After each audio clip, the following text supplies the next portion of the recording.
Hey, if you're looking for a home to buy for the first time, a Toronto-based startup wants to help you with the cost of a down payment. Ourboro has already doled out $5 million to help first-time homebuyers make their down payments. But here's the catch. Whatever percentage of the down payment the company puts in, that's what they take out of the net appreciation once the home is eventually sold. So joining us to chat about the pros and cons of this kind of home ownership model is mortgage broker Mary Cielces. Welcome to the studio. Hi, good to be here. Okay, here's the range of how they say they can help. Ourboro will cover up to a minimum of 25%, up to 75% of a first-time home buyer's down payment. What kind of scenarios, first of all, would make this a good idea?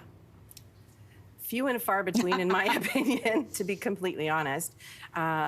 You know, nothing comes for free. And so I think that's where the challenge comes in. Anybody entering into this agreement really needs to be very clear on what the actual cost is going to be. Because although during the time that they borrow the money for the down payment, they don't have to make any payments until they sell the home, it's going to come at a very, very high cost. So when is this then not a good idea?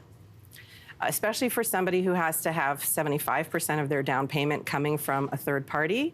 They're going to lose 75% of the equity in the home when the time comes and they sell it.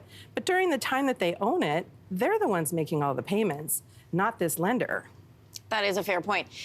What about people who would say, but at least I can get in, at least I'm starting to getting into the market and can climb?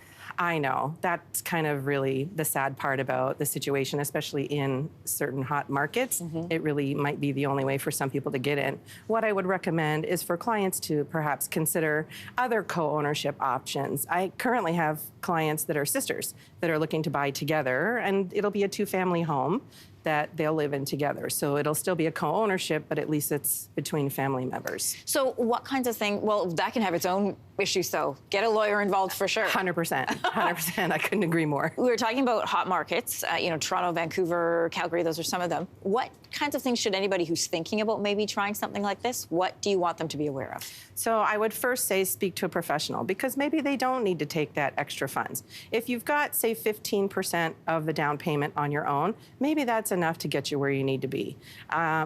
If you need to borrow the final 5%, borrow it, but then really make a concentrated effort to save the money that you need to buy out this company as soon as possible and really try and mitigate the actual cost. Is there a risk, you know, we did a segment on this last week where, you know, there is a risk that private lenders can all of a sudden say, hey, we want the money that we let you for the mortgage. Can that happen in this situation?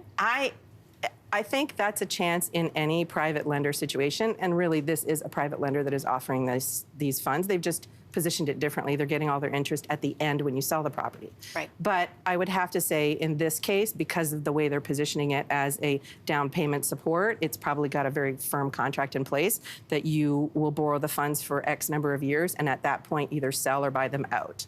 So it's worth restating that Ourboro just covers a portion of the down payment. Correct. You are still responsible for the other 75 or whatever it is that you need to come up with. Could this kind of scenario then pose a problem for you getting that initial financing if they know that it's being supported by this kind of a lender? Absolutely. I've done a lot of research on this, and I can't find any lender other than one alternative lender that will offer financing for these types of properties. And probably it has to do with the fact that it's a shared ownership. So if the primary owner suddenly defaults on their payments, the lender, can they go after the Ourboro? I don't know. But a lot of lenders are not comfortable with it, and that's why they're not moving forward with offering financing. So you'd have to use an alternative lender. The alternative lender will charge extra fees and a slightly higher interest rate.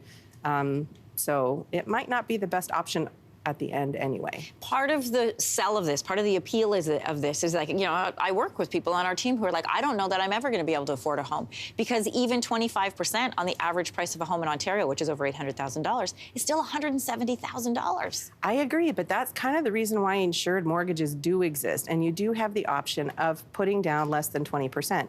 It really depends on what you're looking for and the market you're looking in. Sometimes people are often really surprised with how much they actually can afford, instead of just thinking that they can afford it. I highly recommend they check with someone. Especially in a scenario that feels desperate, even more opportunity to do your research. Absolutely. Mary, thank you so much for coming in. Thanks for having me. Hey, thanks for watching. If you liked this, be sure to subscribe here, or you can check out more Your Morning videos right here.